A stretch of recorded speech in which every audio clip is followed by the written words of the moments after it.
Karena dari Ba'alwi itu bukan yang jadi masalah di Indonesia, dan bukan ya, khususnya di Indonesia itu adalah bukan masalah nasab aja, sejarah kedatangannya pun sudah bermasalah.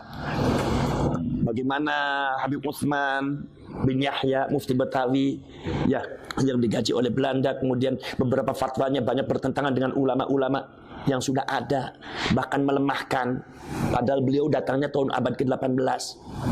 Ya kan? Beliau datangnya barusan dipanggil oleh Belanda, sementara ulama-ulama yang keturunan Wali Songo sudah ada. Kaum Ba'alwi itu saya lihat sejarahnya itu ternyata banyak minal mutasawwifin, banyak kaum sufi. Maka rotib pun banyak tuh, rotibul hatab, rotibul atas, rotibul sakrat. Itu semua dari kaum Ba'alwi semua. Dan banyak jadi orang alim, dan banyak aulia, wali-wali. Habib Soleh Tanggul jadi waliullah, Habib Husain lalu terus jadi wali, banyak waliullah itu. Jadi artinya tidak akan berkurang lah. Nah itu, maka dari itu kita tetap menghormati Ba'alwi, ulama-ulama yang alim. Kemudian seumpama para Habib Umar bin Hafiz, itu mereka adalah ulama-ulama besar. Itu mereka adalah waliullah, ulama besar, banyak muridnya, sahibul karamah wal barakah. Tidak berkurang karamahnya walaupun semua nasabnya nggak nyambung juga. Hadis tentang masalah ahlul bait itu diucapkan oleh Rasulullah bukan untuk ahlul bait, tapi untuk orang-orang lain supaya mencintai ahlul bait. Jadi kalau demikian berarti ahlul bait, apalagi oknum-oknum habaib yang mengaku dirinya cucunya Rasulullah, itu jangan sekali-kali menggunakan hadis ini di depan orang lain, karena ini hadis bukan untuk Anda. Ini untuk orang supaya mencintai ahlul bait. Assalamualaikum warahmatullahi wabarakatuh. Waalaikumsalam warahmatullahi wabarakatuh. Ini Gus, kita bersama sahabat-sahabat ke sini silaturahim ya. Mau ya tanya-tanya lah. Kaitannya panjenengan ini belum mengeluarkan statement Gus tentang sekarang yang lagi viral di media sosial. Kaitannya tentang ya itu mengaku-ngaku cucu Rasulullah, ya mengaku-ngaku nasab, ya membangga-banggakan nasab. Itu menurut panjenengan bagaimana itu Gus? Assalamualaikum warahmatullahi wabarakatuh. Waalaikumsalam warahmatullahi wabarakatuh. Zaman sekarang memang yang sedang viral itu adalah ada oknum habaib yang membangga-banggakan nasabnya kepada Rasulullah. Sekarang saya tanya, kalau seumpama dia itu membangga-banggakan nasabnya kepada Rasulullah, saya tanya dasarnya apa? Kalau seumpama ada yang mengatakan dasarnya Quran, iya ada Quran. Kalau dasarnya hadis, saya tahu hadisnya ada. Tapi dasarnya apa? Ini adalah akibat orang tersebut tidak memahami konteks hadisnya Rasulullah. Ini akibat pemahaman keilmuannya tidak nyambung dengan para ulama.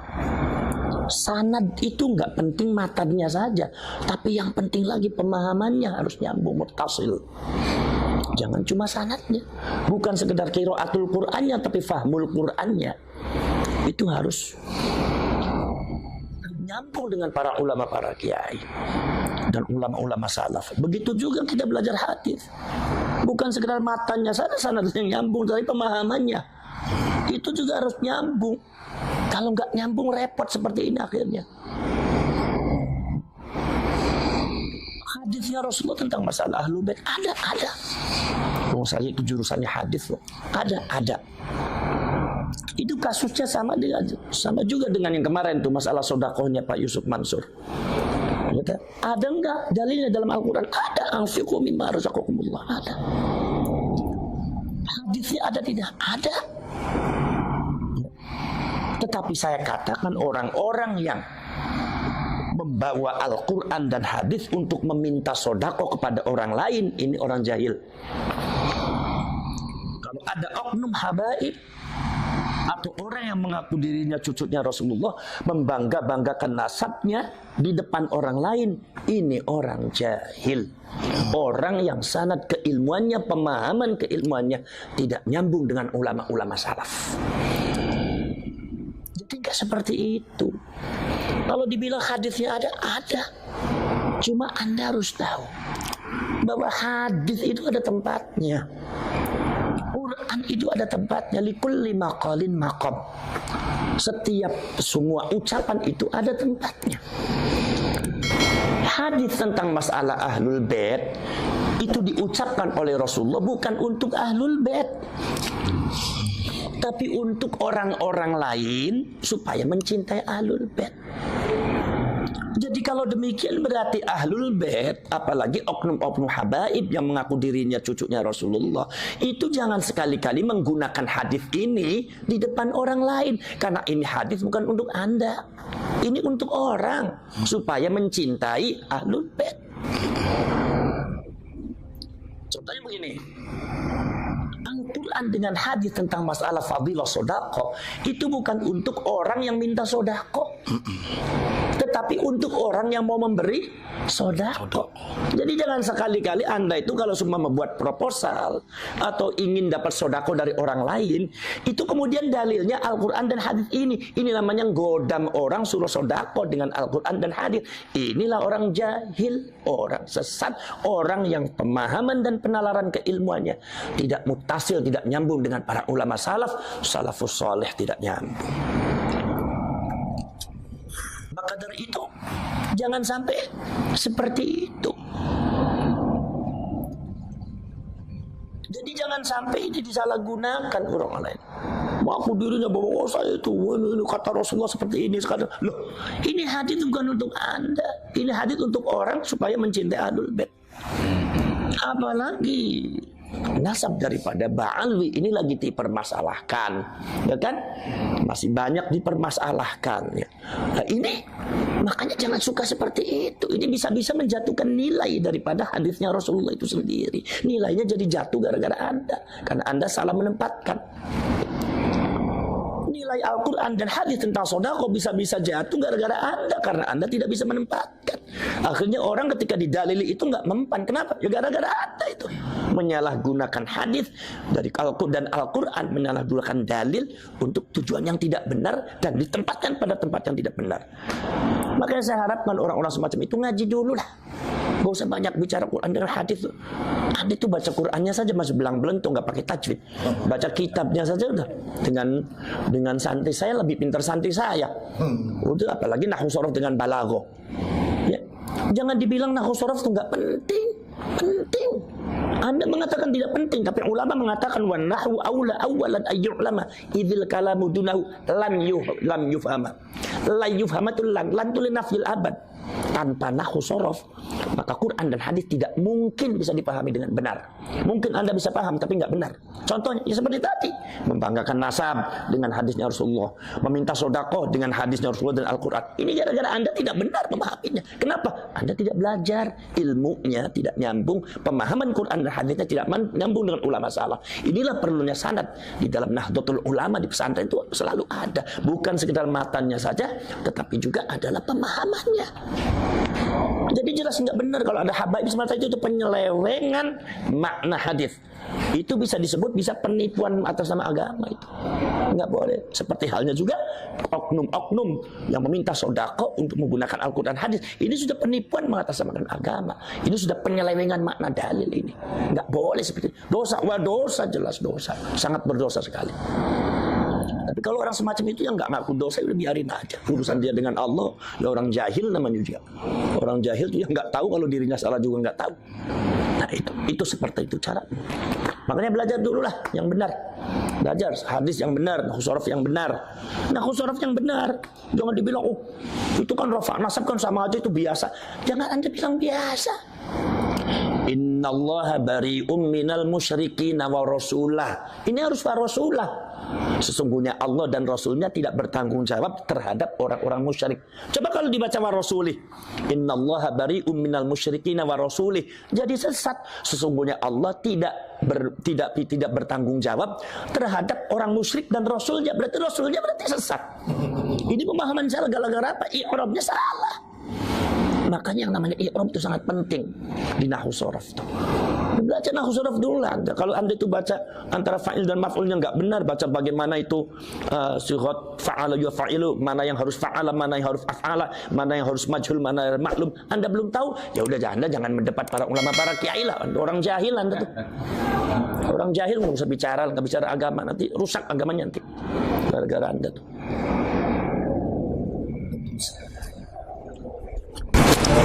Ini sih Gus, kaitannya tentang katanya ada salah satu oknum ya Habib berkata bahwa satu orang Habib bodoh itu lebih utama ketimbang 70 ulama atau kiai alim. Itu sebetulnya bukan Habib bodoh itu. Kalau ada Habib yang bicara seperti itu, oknum Habib bicara seperti itu, salah itu. Oh, iya. Bukan Habib, itu ada kata-kata ulama itu Syarif. Dan Syarif itu bukan Habib. Syarif ya dari Wali Songo Habib. Syarif Sayyid, keturunan Sayyidina Hasan Husain. Kalau Habib keturunannya dari Habib Alwi. Ba'alwi ini masih banyak diragukan oleh beberapa nakobatul asyraf. Jadi Syarif di jangan dimaknakan Habib. Satu. Nomor dua, ini makalah dari siapa? Kalau hadis dari siapa ini? Ini perlu dikritisi. Jangan sampai makna makalah, apalagi makalahnya ulama atau hadis dhaif, ternyata maknanya mukhalifun linnas, bertentangan dengan nas Al-Quran, bertentangan dengan nas hadis yang lebih sahih. Sekarang saya tanya, Anda tuh belajar sama orang bodoh, belajar apanya? Sampai belajar Al-Quran sama orang yang bodoh akal Al-Quran, belajar apanya? Kira-kira dapat Al-Qurannya benar apa tidak? Enggak. Bacaannya benar apa tidak? Maknanya, fahamannya, pemahamannya benar apa tidak? Belajar jadi bodoh-bodoh, belajar apanya? Ini berarti hadis ini kalaupun dhaif, kalau pilih hadis dhaif, mukhalifun linnas, itu bisa dianggap batal. Maudhu. Bukan maudhu. Beda lagi kalau maudhu. Anda kalau nggak ngerti hadis jangan bicara hadis. Seperti itu. Ya, jadi artinya apa namanya? Kalau Anda itu kalau semua belajar pada orang alim yang benar ya Rasulullah itu. Belajar sama orang alim. Al ulama warasatul anbiya, bukan al habaib, bukan al quraba yang dekat, bukan. Al ulama warasatul anbiya, itu yang harus dituntut kita. Siapapun yang alim, baik itu dari dzurriyyatur rasul atau bukan dzurriyyatur rasul, belajarlah kalian kepada orang alim. Ya, kalau ada dzurriyyatur rasul enggak alim, ya jangan belajar, tapi kita tetap menghormati sebatas penghormatan biasa, jangan terlalu hulat. Jangan terlalu keterlaluan. Sebab nanti hulat itu jelas nggak bagus. Innallaha la yuhibbul mu'tadin. Gusti Allah itu tidak menyukai orang-orang yang melewati batas, melampaui batas, keterlaluan apa sehingga seolah-olah selain ini salah semua. Yang benar adalah ini, nggak boleh seperti itu. Ya. Itu. Dah. Ada lagi? Ada lagi, Gus. Ya. Ada yang mengatakan bahwa keabsahan nasab Balawi itu diragukan, yaitu dari Kiai Imaduddin Usman Al-Bantani. Beliau mengeluarkan sebuah tesis ilmiah tentang nasab, bahwa nasab Ba'alawi itu tidak nyambung kepada Rasulullah. Sementara kita tahu bahwa di nasab Ba'alawi itu kan juga banyak ulama-ulama besar, Gus.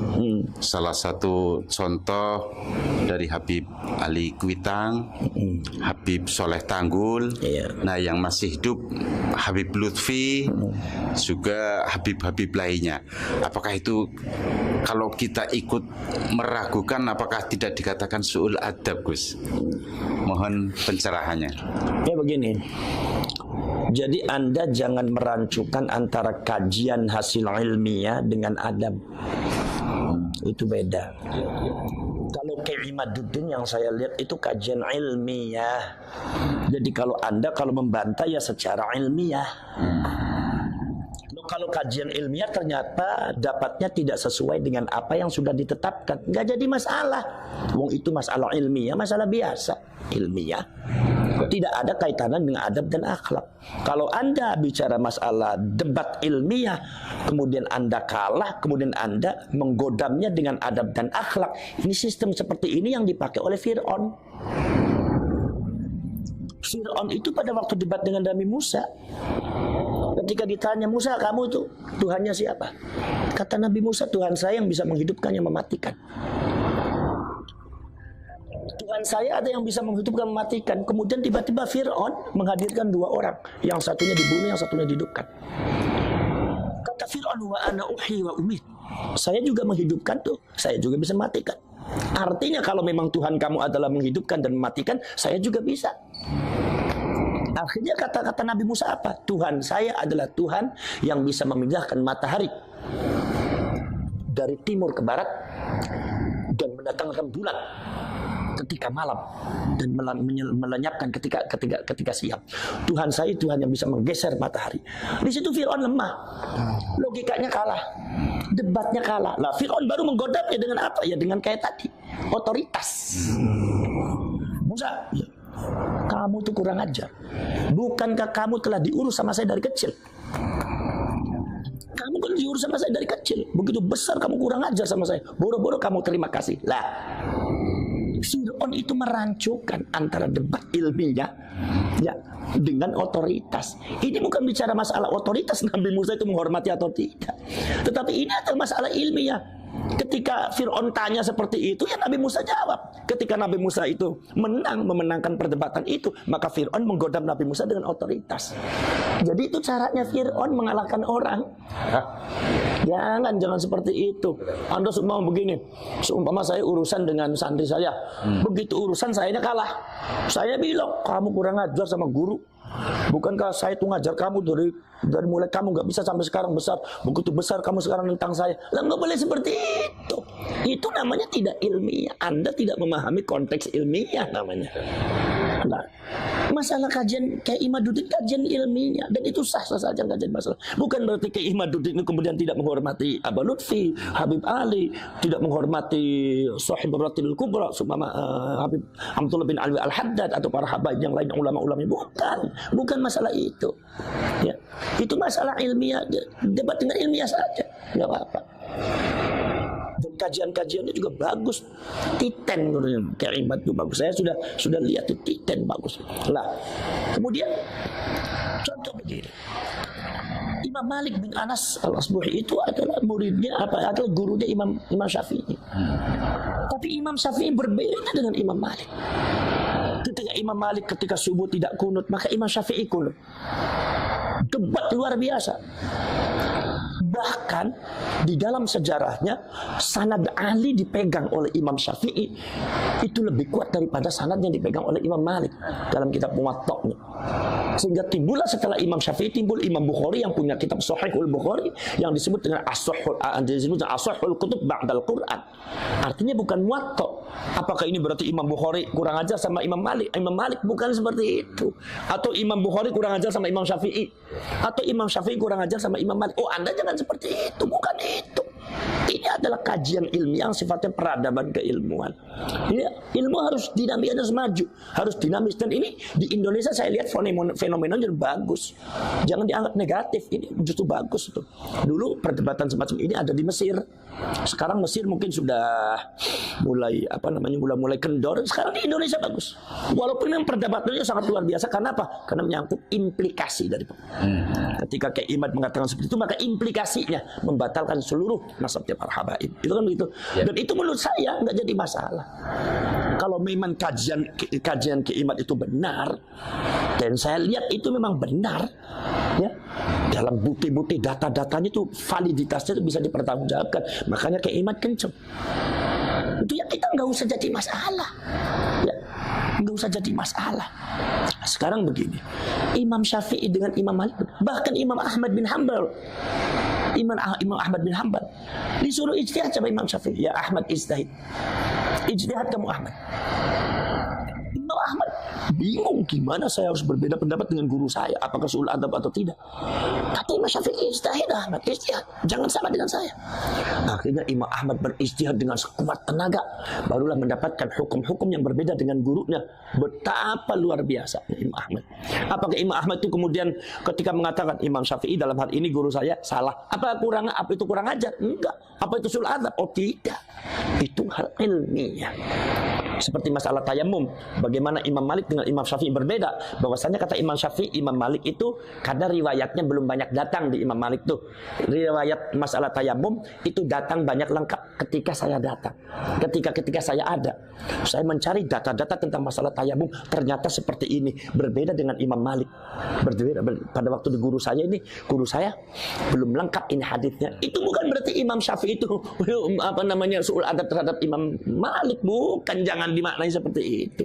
Ini bicara masalah agama, ini bicara masalah konteks ilmiah. Jadi kalau Anda bantah saja secara ilmiah, nggak usah dengan pakai narasi kebencian, kemudian juga dengan pakai podcast yang nggak benar.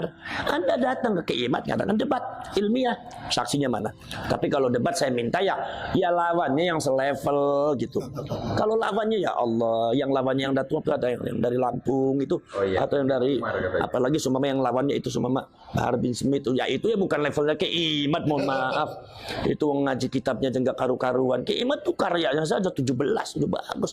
Saya yang alhamdulillah saya juga sudah menyelesaikan S3 tahun 2009 itu. Saya tahu persis. Beliau orang pintar dan ilmiah sekali. Jadi lawannya jangan itu. Jadi lawannya bagaimana? Lawannya saya minta Kiimat kalau sumama diajak debat ya sama orang-orang yang kredibilitas keilmuannya tidak ada. Jangan mau, buat apa debat dengan orang jahil? Ya omongannya nggak karuan, akhirnya jadi fitnah. Namanya orang jahil kan ngomongnya kadang-kadang keras, kasar, kadang nggak bagus. Sayang Kiimatnya, sayang keilmuannya. Debatlah dengan orang yang kredibilitasnya terjamin, minimal dengan Robitoh Alawiyah, ulama-ulamanya. Kumpulkan, debat di situ. Itu namanya ilmiah, itu bagus. Kalau semua dekat dengan orang-orang yang ya Allah, ya mohon maaf itu. Saya juga bisa membaca dari karakternya, dari cara bicaranya. Ini orang nggak ilmiah, ngapain juga Kiimat debat dengan orang semacam itu? Orang jahil, nggak usah diladeni. Kalau orang jahil itu nggak usah, itu nggak ada manfaatnya, biarin aja. Di atas ada Allah Subhanahu Wa Taala. Nggak usah jadi pikiran dan jadi apa. Yang penting Kiimat tetap pada itu. Dan saya dukung ya perjuangannya Kiimat tuh. Kalau memang itu, kenapa? Karena ini persoalannya bukan masalah persoalan Kiimat. Kalau Anda mengatakan itu masalah Kiimat, oh bukan, Anda salah paham. Itu sejak dulu sudah ada. Sejak zamannya abad ke-8 Imam Fakhruddin Ar-Razi sudah menyatakan bahwasanya Sayyid Ahmad tidak memiliki orang yang bernama anak yang bernama Abdullah. Sehingga pada waktu abad ke-13 Syarif Abdul Rafiq penguasa Hijaz ketika itu dari Syarif Al-Hasani itu melarang kaum Ba'alwi memakai nama Sayyid dan Syarif. Kenapa melarang? Karena beliau raja. Itu berarti kan sebelumnya sudah ada kajian, berarti kan sudah ada polemik, dan itu karena itu sudah ada ketetapan. Satu. Nomor selanjutnya yang terbaru di antara adalah salah satu naqib daripada Nakobatul Ashraf yang ada di Mesir. Itu salah seorang syarif yaitu Al-Hasan. Itu juga mengatakan ada ibtalun nasab li ali Ba'alwi, membatalkan nasab bagi keluarganya Ba'alwi dengan catatan-catatan secara ilmiah. Itu seorang naqib, beliau seorang nasabah dari Nakobatul Ashraf yang ada di Mesir. Bahwa itu nasabnya Ba'alwi, kesimpulannya nasabnya Ba'alwi dari beberapa faktor-faktor yang sudah saya jelaskan, katanya nasabnya Ba'alwi itu adalah batilun ghairu sahihin, sudah batil ghairu sahih lagi. Berarti artinya apa? Kalaupun ada perdebatan,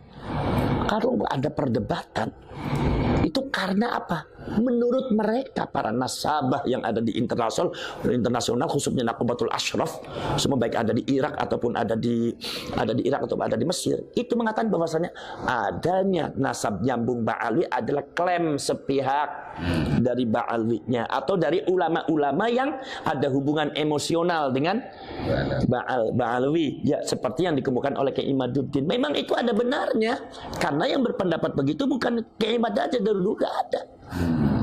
Saya juga waktu kecil sudah ada beberapa mbah saya dan dikasih tahu sama abah saya bahwasanya Ba'alwi itu memang terputusnya di Abdullah dan Ubaidillah. Saya saja waktu muda udah tahu seperti itu. Dan sebelum viral masalah ini belum ada, saya udah tahu bahwa itu sudah ada masalah. Jadi artinya ya Anda nggak usah debat dengan Kiai Imad, debat dengan semuanya, termasuk dengan Syarif Abdul Rafiq, Nakobatul Ashraf yang ada di Mesir, yang ada di Irak, dan yang lainnya, Imam Fakhruddin Ar-Razi. Itu. Jadi artinya ini masalah ilmiah dan menurut saya nggak jadi masalah mau nyambung atau tidak. Yang penting artinya ketika ilmiah itu dikemukakan, itu Anda jangan bicara bahwa oh itu berarti kurang ajar sama ulama ini. Bukan. Namanya Aba Lutfi, namanya Habib Ali Kuitang, apalagi ya kemudian Habib Abdullah bin Ali Al-Haddad Sahibul Ratib, kemudian seumpama para Habib Umar bin Hafiz, itu mereka adalah ulama-ulama besar. Itu mereka adalah waliullah, ulama besar, banyak muridnya sahibul karamah wal barakah. Tidak berkurang karamahnya walaupun semua nasabnya nggak nyambung juga. Walaupun menurut kajian ilmiah nasabnya nggak nyambung, itu tidak berkurang. Mereka tetap orang mulia, orang alim yang kita patut meminta barokahnya, meminta karamahnya, meminta fuyudatul ilahiyah, yaitu anugerah-anugerah dari Allah Subhanahu wa taala. Karena kaum Ba'alwi ini kalau seumpama dari segi nasab itu tidak nyambung, itu menurut saya nggak usah jadi masalah. Karena kemuliaan kaum Ba'alwi itu bukan terletak pada itu saja. Kaum Ba'alwi itu saya lihat sejarahnya itu ternyata banyak minal mutasawwifin, banyak kaum sufi. Bahkan rotib pun banyak tuh, rotibul haddad, rotibul atas, rotibul sakrat. Itu semua dari kaum Ba'alwi semua. Dan banyak jadi orang alim dan banyak aulia, wali-wali. Habib Soleh Tanggul jadi waliullah, Habib Husain kalau terus jadi wali, banyak waliullah itu. Jadi artinya tidak akan berkurang lah. Nah, itu maka dari itu kita tetap menghormati Ba'alwi, ulama-ulama yang alim. Nah, tapi kalau ada oknum Ba'alwi yang kadang-kadang berbuat tanpa tidak ada sopan santunnya, tidak ada akhlaknya, baru itu kita harus dihentikan. Kalau nggak dihentikan ini bahaya. Anda jangan macam-macam di sini, karena Anda kisahnya betul. Kenapa? Karena dari Ba'alwi itu bukan yang jadi masalah di Indonesia dan bukan ya khususnya di Indonesia itu adalah bukan masalah nasab saja. Sejarah kedatangannya pun sudah bermasalah. Bagaimana Habib Utsman bin Yahya Mufti Betawi ya yang digaji oleh Belanda, kemudian beberapa fatwanya banyak bertentangan dengan ulama-ulama yang sudah ada, bahkan melemahkan, padahal beliau datangnya tahun abad ke-18. Ya kan? Beliau datangnya barusan dipanggil oleh Belanda, sementara ulama-ulama yang keturunan Wali Songo sudah ada. Ya kan? Bagaimana Syarifah Fatimah, di mana Syarifah Fatimah bekerja sama dengan dengan Belanda untuk mendapatkan Kesultanan Banten. Di mana keturunan aslinya yang dari Banten itu yang anak terbesarnya itu dibuang di Ambon, sementara dari Syarifah Fatimah Abdullah dijadikan Sultan oleh Banten dan akhirnya mendapatkan masalah. Akhirnya malah Belandanya akhirnya menghukum Syarifah Fatimah dengan Syarif Abdullah. Gara-gara apa? Karena kalau di mata Belanda karena sudah tidak bisa bermanfaat lah, makanya harus dihukum. Sebetulnya kalau semua masih punya kekuatan yang akan digunakan. Bagaimana Habib Abdurrahman Al-Masyhur Az-Zahir yang ceritanya kontroversial di Aceh, di mana mengkhianati perjuangannya orang Aceh, bekerjasama dengan dengan beberapa oknum dari India. Dan bagaimana yang lainnya ini juga datangnya bermasalah ini. Arab dari Hadramaut tuh, ya. Nah ini. Maka dari itu ini bermasalah. Udah datangnya bermasalah. Mereka dijadikan masyarakat strata nomor 2 setelah Belanda. Sementara masyarakat Indonesia ketika zaman Belanda dijadikan strata yang paling bawah. Jadi Anda jangan sampai di bawah sampai sekarang itu. Sekarang udah merdeka. Sekarang Belanda udah nggak ada. Jadi Anda strata seperti itu jangan dibawa-bawa. Anda jangan membanggakan diri, merasa dirinya adalah di atas orang pribumi. Lah salah Anda, berarti Anda masih membawa misi Belanda. Jadi menurut saya itu fakta sejarah, bukan provokasi. Itu fakta sejarahnya seperti itu. Dan itu fakta sejarah tentang nasabnya seperti itu. Tinggal Anda transformasi. Kaum Ba'alwi itu mengadakan transformasi. Tunjukkan kepada masyarakat bahwa kami tidak seperti itu. Bahwa kami sekarang tidak seperti itu. Dulu sama Belanda iya, tapi sekarang kami niat untuk setia kepada Indonesia. Dan jangan buat provokasi dan buat kerusuhan, kegaduhan ada di Indonesia. Ingat loh, kalau seandainya ada kegaduhan di Indonesia, sejarah Anda seperti itu. Indonesia tidak pernah pandang mundur. Indonesia itu banyak pejuang-pejuangnya tidak pernah takut sama siapapun. Dari mulai Aceh, dari mulai Makassar, dari mulai Sumatera, dari mulai Jawa, dari mulai Sunda, dari mulai Jawa Timur sampai Madura, dari Kalimantan, Sulawesi. Semua itu adalah para pejuang-pejuang yang tidak pernah mundur, tidak pernah takut sama siapapun. Darah, tetes darah, mati di depan mata, nyawa pun siap digadaikan. Itu nggak jadi masalah. Itu demi untuk Indonesia. Jadi kami tidak pernah takut sama siapapun. Kalau Anda seumpama tidak mau berbuat benar di negara kita, kalau Anda tidak mau menghormati adat budaya dan menghormati tokoh-tokoh kita yang ada di Indonesia ini, dan Anda melakukan tindakan-tindakan yang tidak terpuji di Indonesia ini, awas, hati-hati, akan menghadapi seluruh rakyat Indonesia akan bergerak. Jangan sampai Anda terusir gara-gara hal yang tidak benar yang Anda lakukan. Apalagi kenapa? Karena Anda dari segi sejarah juga seperti itu bermasalah, dan nasabnya juga bermasalah. Ini dua yang jadi poin yang sangat besar. Makanya Anda harus maklumi. Anda maklumi, berbuatlah yang baik Anda. Berilah manfaat untuk negara ini. Berilah masukan-masukan kepada masyarakat yang baik. Berilah contoh yang baik. Berilah akhlak yang baik. Jangan sampai Anda menggombar-gomborkan dirinya sebagai nasabnya Rasulullah, ini cucunya Rasulullah, tapi nyatanya Anda akhlaknya seperti setan dan iblis. Kata Rasulullah, takhayyaru li nutfikum fa innal 'irqa dassas. Rasulullah mengatakan, milihlah kalian untuk jodoh kalian, untuk anak cucu kalian, milih perempuan yang baik. Fa innal 'irqa dassas, karena darah itu meresap. Resapannya darahnya Rasulullah, ya akhlaknya baik, ya tawadu, seperti akhlak-akhlak dan ketawaduannya cucunya Rasulullah dari Wali Songo. Mereka cucunya Rasulullah, tapi mereka tidak pernah menonjolkan dirinya sebagai cucunya Rasulullah. Bahkan mereka menghormati orang lain seolah-olah mereka bukan cucunya Rasulullah. Coba anak keturunannya Wali Songo berapa tahun tidak pernah mengakui, bahkan ada yang mengatakan itu adalah palsu. Apakah bergejolak? Tidak, biasa saja. Kenapa? Karena kemuliaan bagi kami bukan terletak pada nasab. Maniftakhara bin nasabi wal abad dhahabat barakatuh. Barang siapa yang sombong akan nasabnya dan menyombongkan bapaknya dan nasabnya, maka hilang barokahnya. Kami tidak akan seperti itu. Maka abah kami, mbah kami, datuk kami tidak pernah mengajarkan untuk membanggakan nasab. Makanya kebanyakan nasab mereka dipegang oleh orang yang dipercaya, mastur yang lain tidak kasih tahu. Kenapa? Barangkali ada orang keracunan nasab, mabok nasab, akhirnya berbuat sesuatu yang tidak benar. Ini sungguh yang namanya darah itu meresap. Anda darahnya siapa? Darahnya Rasulullah. Akhlaknya akan seperti ini. Anda seperti itu. Apa betul Anda darahnya Rasulullah? Apalagi Anda sejarahnya seperti ini. Apalagi Anda secara nasab Anda seperti ini. Sementara Anda perilakunya seperti ini. Jangan-jangan itu benar bahwa Anda itu bukan cucunya Rasulullah. Jangan-jangan itu benar bahwa Anda itu adalah orang Yahudi yang sukanya memberontak. Jangan sampai masyarakat punya asumsi seperti itu. Adakan transformasi secepatnya. Jadi masyarakat Ba'alwi, udah kami diakui sebagai nasabnya Rasulullah atau tidak, udah kami yang penting berilah kiprah yang positif terhadap negara Indonesia, bangsa Indonesia. Jangan buat kekacauan, jangan buat kegaduhan, jangan menanamkan hal-hal yang tidak baik, jangan meracuni masyarakat untuk benci kepada ini, benci kepada ini, benci kepada ini. Apalagi mengucapkan kata-kata yang tidak sopan. Mana ada cucunya Rasulullah bicara seperti itu. Jadi akhirnya masyarakat sudah asumsi sudah jelek bahwa oh ini akan seperti, oh berarti seperti ini, berarti karena fa innal 'irqa dassas, yang namanya darah itu meresap. Anda resapannya dari siapa? Kalau dari Rasulullah akan seperti ini. Karena akhlaquhul Quran, akhlaknya Rasulullah adalah Al-Quran. Ya kan, Rasulullah dibanggakan oleh Allah Subhanahu wa taala, fa innaka la'ala khuluqin azim. Akhlaknya Rasulullah menonjol ke akhlaknya, maka yang meresap kepada anak cucunya adalah akhlaknya. Kalau Anda akhlaknya mukhalifun lirrasul, ada seorang laki-laki mengaku dirinya, di dalam dirinya ada darahnya Rasul, tapi akhlaknya, sifatnya, tingkah lakunya, pola hidupnya bertentangan dengan Rasul, siapa yang mau percaya? Dasasnya kemana ini?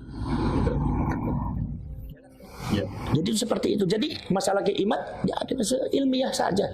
Bukan berarti keimat itu menabrak ini. Ilmiah aja, ada ilmiah aja. Karena apa? Karena masalah itu bukan masalah keimat aja, itu masalah dari dulu udah ada.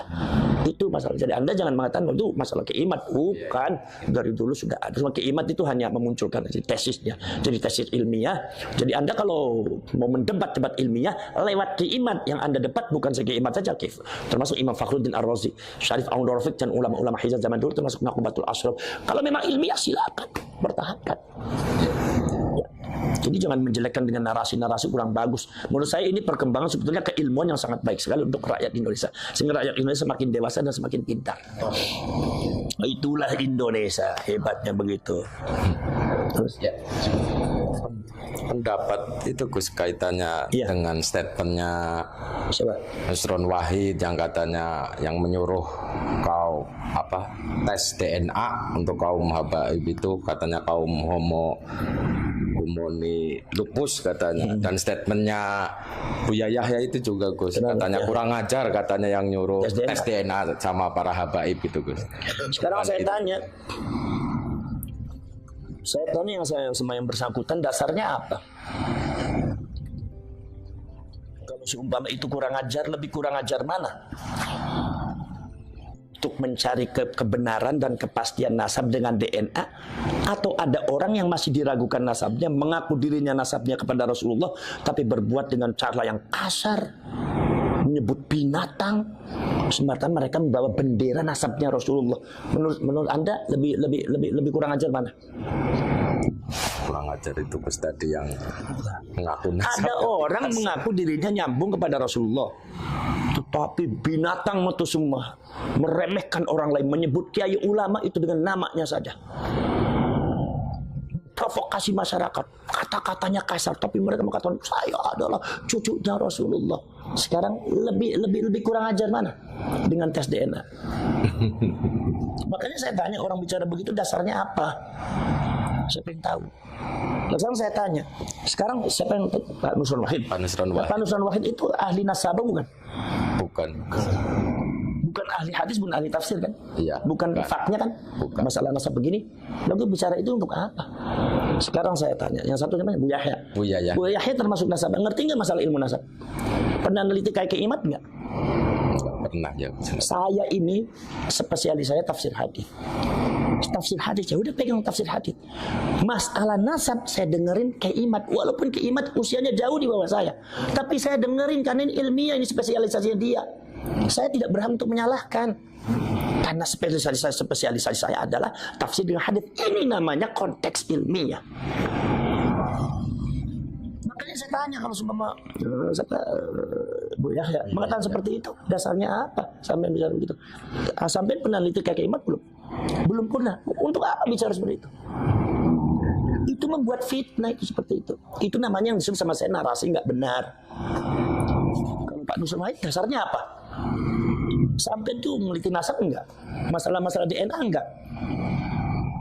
Apalagi pernyataannya Pak Nusron itu bertentangan dengan hasil bahsul masail, masalah tes DNA itu boleh di zaman NU. Lah Anda sebagai waketum tapi Anda nggak ngerti masalah perkembangan di NU, buat apa Anda jadi waketum?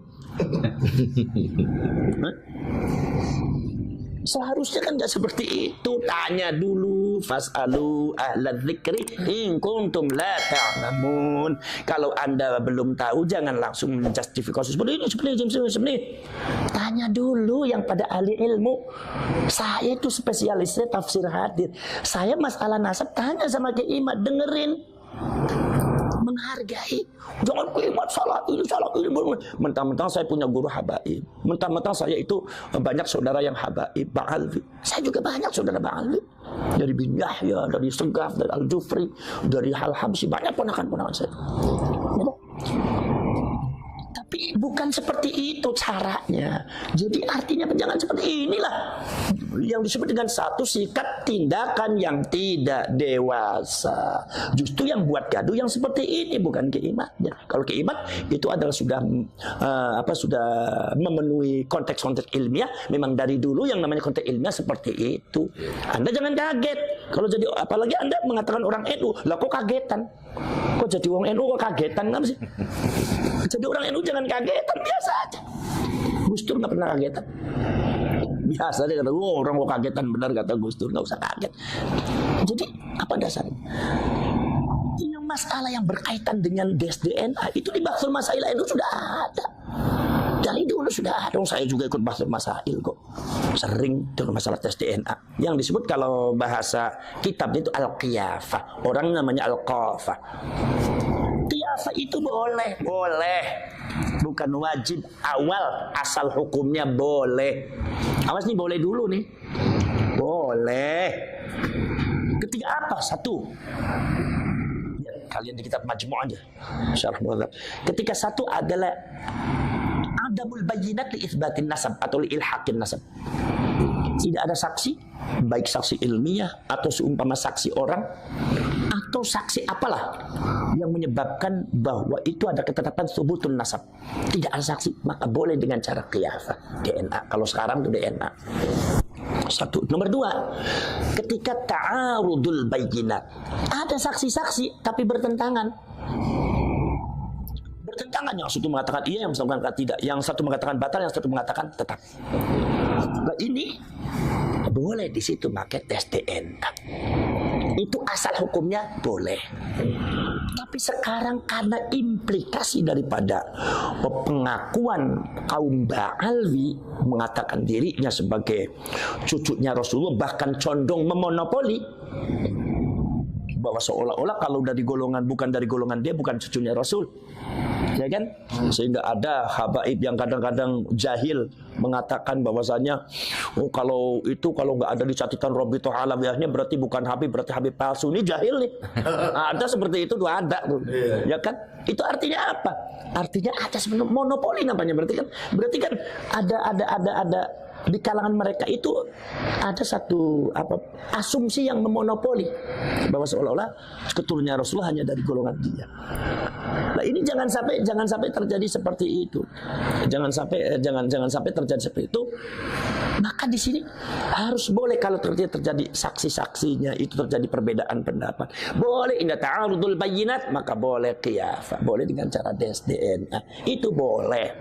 Lah cuma sekarang karena implikasinya itu sangat besar karena menyangkut fitnah umat. Kita di mana ketika monopoli kaum Ba'alwi cucunya Rasulullah, ada beberapa oknum yang seperti itu, enggak semuanya. Oknum yang seperti itu, sehingga masyarakatnya banyak yang terbawa dengan akhlak-akhlak yang tidak terpuji. Ya kita lihat aja ada beberapa kadang-kadang memanggil nama kiai, manggil nama Buya Said Agil, kadang-kadang cuma si Said. Kemudian Kiai Ma'ruf Amin dipanggilnya si Ma'ruf. Itu kan jelas ini adalah ajaran-ajaran mereka. Karena ada oknum Ba'alwi mengatakan bahwasanya kalau manggil dia, kalau manggil selain kita jangan panggil kehormatannya, panggilan kehormatannya, panggil namanya aja, kalau enggak namanya panggil si. Kita buat fitnah yang diterima oleh masyarakat. Ya Allah, ini termasuk dari oknum Ba'alwi. Sehingga kita sendiri bingung kok kenapa orang yang mengaku dirinya Rasulullah tapi kok seperti itu. Artinya ketika ini dibiarkan maka fitnahnya luar biasa. Sementara klaim mereka tetap saja bahwa Ba'alwi itu adalah merupakan sunnahnya Kanjeng Nabi. Itu karena itu.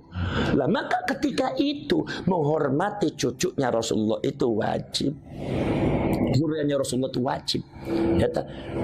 Maka dari itu itsbatun nasab, menetapkan nasab sebagai cucunya Rasulullah dengan wasilah-wasilah apapun, apalagi yang bersifat at-tibbus syar'i, kedokteran bersifat syariat, kata Imam Nawawi dalam kitab Majmu' seperti itu. Boleh al-isti'anah bit-tibbus syar'i, menggunakan dengan dokter yang bersifat syariah, itu boleh, diantaranya dengan tes DNA. Maka ini akhirnya tes DNA yang tadinya berupa wasilah, karena ini sudah mendekati implikasi daripada maksud yang karena wasilah ini kemudian sangat penting menentukan daripada maksud. Tanpa wasilah ini, maksud ini, maka tidak akan bisa dicapai. Bagaimana mungkin kita akan bisa menghormati Rasulullah, keturunannya Rasulullah, kalau kita tidak tahu kalau itu keturunannya Rasulullah, kalau kita masih meragukan, ya kan? Maka dari itu di sini kan akhirnya apa yang disebut dengan usul fikih adalah al-wasail fi hukmil maqasid. Akhirnya wasilah dihukumi sama dengan maksud. Ketika maksud menghormati zuriatnya Rasul itu wajib, maka wasilah untuk mendapatkan itsbatun nasab li zuriatir Rasul itu juga hukumnya wajib. Jadi apa yang disebut oleh usul fikih yaitu adalah al-wasail fi hukmil maqasid. Wasilah bisa jadi akhirnya hukumnya sama dengan dimaksud. Dengan apa? Dengan tujuan. Jadi ketika kita itu wajib menghormati zuriatnya Rasul, tapi kita tidak tahu, bagaimana mungkin kita bisa menghormati zuriat Rasul kalau kita tidak yakin kalau itu zuriatnya Rasul? kalau kita tidak tahu bahwa itu zuriyahnya Rasul. Maka kita ketika menghormati zuriyahnya Rasul itu hukumnya wajib. Maka wasilah untuk mendapatkan itsbatun nasab li dzurriyyatir Rasul juga hukumnya wajib. Akhirnya DNA itu juga akhirnya bisa jadi wajib untuk dalam rangka daf'ul fitnah, yaitu menolak fitnah, daf'ud darar, menolak bahaya. Ini kenapa? Karena ini dalam satu bingkai, satu pembahasan sejak zaman dahulu itu sudah banyak syak, keraguan, dan asyakku yuzalu. Keraguan itu harus dibuang. Ma la yatimul wajib illa bihi fahuwa wajib. Kita menghormati cucunya Rasul adalah merupakan tujuan kita, itu wajib. Tapi tidak sempurna kecuali dengan tes DNA, karena kita tidak yakin dengan literatur yang ada. Maka akhirnya hukumnya wajib juga. Ini yang disebut dengan al-wasail fi hukmil maqasid. Al-wasail fi hukmil maqasid. Ya ini jadi nggak ada dasarnya itu kalau memang Anda mengatakan itu nggak boleh, itu nakut-nakutin begitu nggak boleh itu dalam ilmu. Itu nanti diketawakan sama kaum intelektual, diketawakan. Jadi orang banyak tertawa nanti. Memalukan. Jangan seperti itu. Jadi biarkan saja Kiai Imad mengkaji ilmiahnya, dan itu perkembangannya terus dipantau saja. Nanti debat ilmiah bukan debat ilmiah, atau seumpama kalau semua tidak terjadi debat ilmiah, seumpama ya tentang perkembangannya terus. Jangan buat narasi-narasi yang nggak benar, atau jangan hanya menghadang Kiai Imad dengan podcastnya. Apalagi podcastnya itu ada yang cabutan di sini, ada yang disimpan, ada yang ditampil. Wah itu kan udah nggak fair itu, kayak begitu kan. Itu yang disebut provokasi. Walaupun nadanya tidak keras, tapi itu provokasi itu maksudnya. Nggak boleh itu. Itu pembohongan publik. Ya, itu kan adalah karena ini mempengaruhi semuanya. Terus ada yang lagi? Sudah. Oh ya udah. Kalau begitu udah. Ya itulah keterangan dari saya. Mudah-mudahan ada manfaatnya. Ya, Assalamualaikum warahmatullahi wabarakatuh.